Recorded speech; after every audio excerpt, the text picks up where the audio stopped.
Sa Kremlin ngayon, hayagang ipinagdiriwang ang tagumpay dahil si Donald Trump ay lubusang nagpayaman sa Russia sa pagsimula ng digmaan laban sa Iran at hindi nagawang kontrolin ito. Dahil sa pagharang ng Iran sa Strait of Hormuz, nagsimulang bumili ang India ng langis mula sa Russia sa napakataas na presyo. Ang presyo ng Russia na langis na Ural sa mga pantalan ng India ay umabot sa record na halos $122 kada bariles. At wala nang usapan tungkol sa anumang diskwento ngayon, pati na rin sa price cap ng langis at pati na rin sa mga parusa, sa totoo lang. Simula ng digmaan sa Iran, tumaas ng mahigit 100% ang presyo ng Russian na bariles sa India. At ito ay kahit na ang Kremlin ay nagtakda sa budget na yung taon ng presyo ng langis na $59 kada bariles. At ang totoong presyo, kung wala si Donald Trump, ay bumababa hanggang $35 hanggang $40. Pero hindi lang yon. Dahil sa mga aksyon ni Donald Trump, nagpasya ang European Commission na hindi ihain noong Abril 15 ang panukalang ganap na pagbabawal ng pag-angkat ng langis mula Russia papuntang Europa. Inamin ng European Union na pansamantalang ipinagpaliban nila ang desisyon sa pagtigil ng pag-angkat ng langis mula sa mga latian dahil sa pandaigdigang krisis at muling pag-block ng Iran sa Strait of Hormuz. Ako si Alexi Pechi. Tara, pag-usapan natin ang paksang ito ng magkasama. Bago simulan ng episode, hinihiling ko ang inyong suporta sa channel sa YouTube sa pamamagitan ng subscription, donasyon o pagiging sponsor. Makikita ang lahat ng link at detalye sa video description. Maraming salamat sa inyong suporta. Gawin nyo ito sa dulo ng episode kung naging interesante at kapaki-pakinabang para sa inyo.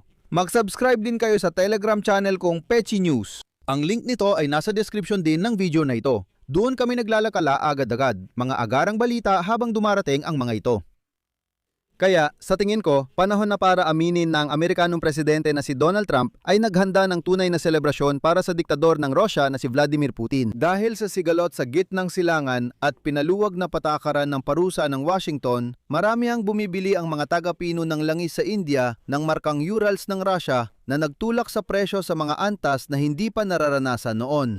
Mula Pebrero 2023 nang sa wakas pinatawan ng US, Europa at EU ng parusa ang industriya ng langis ng Russia. Dumating si Donald Trump, nagdulot ng patayan sa gitnang silangan. Hindi na niya nakontrol ang digmaan, inalis ang parusa sa Russia at Iran at ito ang naging bunga. Unang beses mula simula ng pananakop ng Russia sa Ukraine, naibenta sa India ang Urals oil ng Russia na may dagdag sa dated Brent, pangunahing pamantayan sa global na pisikal na langis. Uulitin ko, sa lahat ng taon ng malawakang digmaan laban sa Ukraine, napilitan ng Russia na mag-alok ng mga diskwento o bawas sa presyo ng kanilang langis para lang may bumili nito. Ngayon, dagdag bayad na ang hinihingi ng Russia, hindi na diskwento. Ipapaliwanag ko, ang dated brand ay isang tinatayang presyo para sa pisikal na paghahatid ng langis sa isang partikular na oras na ginagamit bilang pandaigdigang batayan para sa karamihan ng mga kontrata ng langis sa buong mundo. Nakabase ito sa markang brand bilang pamantayan, kaya nag-iiba ang presyo mula rito. At kamakailan lang, naitala na sa kanlurang bahagi ng India, ang langis ng Russia na may markang Urals ay umabot sa presyong $121 at 65 sentimo kada bariles. Ito na ang pinakamataas na halaga mula noong katapusan ng Pebrero 2023 at ngayon, narito ang pinakamalungkot at nakakagulat na bahagi. Ang ganitong presyo ng langis ng Russia ay lumampas pa sa presyo ng pamantayang marka na hindi pa nangyayari sa loob ng maraming taon kung hindi man dekada. Hindi pa naging mas mahal ang Russian Urals oil kaysa American brand, pero ngayon, sa panahon ni Trump, posible na ito. Bumaba ang pandaigdigang supply ng langis dahil sa sigalot sa gitnang silangan, kaya't nagkaroon ng matinding pagbabago-bago ng postro sa merkado. Sa ganitong sitwasyon, ang Estados Unidos. Pinayagan ang mga mamimili na bumili ng langis ng Russia mula sa mga tanker sa bukas na dagat nang walang banta ng parusa. Sinasabi nila, may mga parusa noon pero inaalis na natin. Bago pa ang berdeng ilaw mula Washington, binawasan na ng India ang pagbili ng langis ng Russia bilang bahagi ng negosasyong pangkalakalan sa US nung simula ng taon. Kaya bumalik ang demand sa langis ng Russia. Ang mga pangunahing kumpanya ng pagpoproseso ng langis sa India tulad ng Indian Oil Corporation, pinakamalaking kumpanya ng Estado, at Reliance Industries, isang pribadong konglomerato na namamahala sa isa sa pinakamalalaking refinery sa mundo sa Jamnagar, ay bumili ng 10-10 milyong bariles ng langis mula Russia.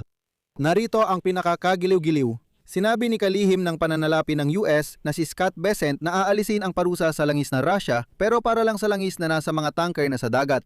At para naman sa natitirang langis, sinasabing hindi raw sakop ng pagtanggal ng mga parusa ang mga iyon. Kaya nga, umabot na sa punto na kahit ang mga bariles na hindi pa naipapadala ay nagtala na ng pagtaas ng presyo. Noong Biyernes, umabot sa halos $70 kada bariles ang karaniwang presyo ng Urals sa kanlurang pantalan ng Rusya. Ito na ang pinakamataas na antas mula noong katapusan ng Hulyo 2022. Dapat tandaan na hindi pa malinaw kung direktang nakikinabang ang Rusya sa diferensya sa pagitan ng presyo ng pag-export at ng presyo sa pantalan ng paghahatid. Ang tinatawag na delivery spread. Baka sa middleman lang napupunta ang tubo, hindi pa rin malinaw. Pero gayon pa man, masasabi natin na si Donald Trump ay halos pinawalang bisa ang lahat ng epekto ng mga sanksyon ng kanluran laban sa Russia na ipinataw simula nung nagsimula ang malawakang digmaan. Isipin mo na lang. Uulitin ko, ito ang unang beses mula Hulyo 2022 na kahit hindi pa naipapadala ang langis. $70 bawat bariles ang halaga nito. Isang detalye pa, mas mataas ang presyo ng Urals na yon kumpara sa nakasaad sa budget ng Russia ngayong taon na karaniwang presyo na $59 bawat bariles na yung taon. Ibig sabihin nito, bawat bariles na naibebenta ay nagdadala sa Kremlin ng hindi bababa sa $30 na mas mataas kaysa sa inaasahan. Ang pagtaas ng kita sa langis ay nagpapalago sa kaban ng bayan habang nasa ika-5 taon ng malawakang digmaan ang Russia laban sa Ukraine. Sa ganitong kalagayan, nakakakuha ang Russia ng hanggang $5 bilyong na dagdag bawat buwan. Gayunpaman, nais pa rin ng Moscow bawasan ng gastusin para mapigilan ang paglaki ng kakulangan sa budget at maiwasan ang dagdag utang. Nagsimula silang ibenta ang reserbang ginto doon para matakpan ito, pero gayunpaman, ibig sabihin kahit malaki ang kita sa langis, hindi pa rin ito nababawasan ang mga problemang pinansyal ng Russia dahil sa tumataas na gasto sa militar. At dito, ipapaalala ko na tungkol sa pansamantalang pagpapaluwag ng mga parusa laban sa Russia na may kinalaman sa kalakalan ng langis, inihayag ito ng Pangulo ng Estados Unidos na si Donald Trump matapos ang pag-uusap sa telepono kasama ang kalbong, mabahong diktador na si Vladimir Putin. Sinasadya kong maglagay ng ganitong banat para mainis ang mga Russia na patuloy pa ring nanonood ng content ko. Sinusubukan ng Estados Unidos na pigilan ang pagtaas ng presyo ng enerhiya sa gitna ng sigalot kaugnay ng Russia. Kasabay nito, binanggit ni Trump na posibleng hindi na ibalik ang mga limitasyon sa hinaharap. Sabi niya, baka hindi na natin ibalik ang mga sanksyon. Tingnan natin. Ibig sabihin, pipigilan nila ang pagtaas ng presyo kahit sinabi ni US Finance Secretary Scott Bessent na aalisin ang mga sanksyon sa loob ng 1 buwan. 1 buwan lang, hindi higit doon. Sabi ni Trump, baka hindi na ibalik at hayaan na lang ganito. Tiniyak ni kalihim ng pananalapi ng US na si Scott Bessent na hanggang $2 bilyong lang ang kikitain ng Moscow matapos tanggalin ang mga sanksyon. Saan nakuha ang $2 bilyong at anong panahon ang ginamit sa pagkwenta? Hindi rin niya ipinaliwanag kung ito ba ay kada araw, linggo o buwan. Sa tingin ko, basta lang binanggit ang numerong ito, parang hinugot sa hangin. Dahil hindi na talaga alam ni na Bessent at Donald Trump ang gagawin sa digmaan kontra Iran. Ayon sa The Economist, napasubo si Trump at wala nang madaling paraan ng Amerika para makaalis sa sigalot nila sa Iran. Ayon sa pahayagan, matapos ang linggo ng tensyon sa kipot ng Armursky, kakaunti na lang ang opsyon ng Washington at wala sa mga ito ang panalo. Sa katunayan, 4 lang ang pagpipilian ng Amerika. Malamang hindi matuloy ang negosasyon dahil sa kawalan ng tiwala ng Iran o baka talo ang Amerika. Isa pang opsyon ay ideklarang panalo na sila. Pero nananatili pa ring may mga panghawak na alas si Teheran. Pangatlong opsyon, ipagpatuloy ang mga pag-atake kahit walang kasiguraduhan sa magiging resulta. At ang huling opsyon, ituloy ang paglala ng sitwasyon na may napakalaking panganib ng malawakang digmaan. At susunod ay magbibigay ako ng CP mula sa Economist. Pangunahing problema, kipot ng Armursky. Kontrolado pa rin ng Iran ang sitwasyon at kaya nitong lagyan ng presyon ang pandaigdigang merkado ng langis. Pinag-uusapan din sa Estados Unidos ang mga radikal na hakbang tulad ng posibleng operasyon laban sa isla ng langis na Kark. Sa huli, walang opsyon ang nakalulutas ng problema at maaari pang magdulot ng panganib. Walang mabilis na solusyon sa labanan para sa Estados Unidos ngayon. Dinala ni Trump ang sitwasyon sa puntong nag-ingat na rin ang Europa. Hindi ihaharap ng European Commission sa Abril 15 ang panukalang batas ukol sa ganap na pagbabawal ng pag-aangkat ng langis mula Russia. Ayon kay Anna Kaisa Itkonen ng European Commission, hindi sumusuko ang EU sa mga layunin nito. Ngunit sa ngayon, mapanganib daw ang hakbang na ito. Nakatakdang gawing batas ng EU ang ganap na pagtigil ng paggamit ng langis mula Russia bago matapos ang taong 2027. Katulad na desisyon para sa gas na may parehong takdang panahon ay naaprubahan na. Dito, salamat sa Diyos. Pero pagdating sa langis, mas magiging mahirap ito. Sinabi ng kinatawan ng European Union na ipinagpaliban nila ang dokumento dahil sa kasalukuyang geopolitical na sitwasyon dulot ng bigmaan ng Estados Unidos at Israel. At dito, mag-isip-isip ka muna. Si Donald Trump, sa 3 linggo lang, winasat ang buong pandaigdigang estrukturang ilang taon ding binuo ng Europa at Estados Unidos. Ang mga labanan sa gitnang silangan ay nakaapekto sa mga pangunahing kalahok sa merkado ng langis at gas gaya ng Saudi Arabia at Qatar, nagdulot ng pagkaantala sa supply at pagtaas ng presyo. May mahalagang punto dito. Nang magpasya ang European Union na talikuran ng mga energyang mula sa Russia, umasa sila na mapupunan ng kakulangan sa pamamagitan ng mga bansa sa Persian Gulf.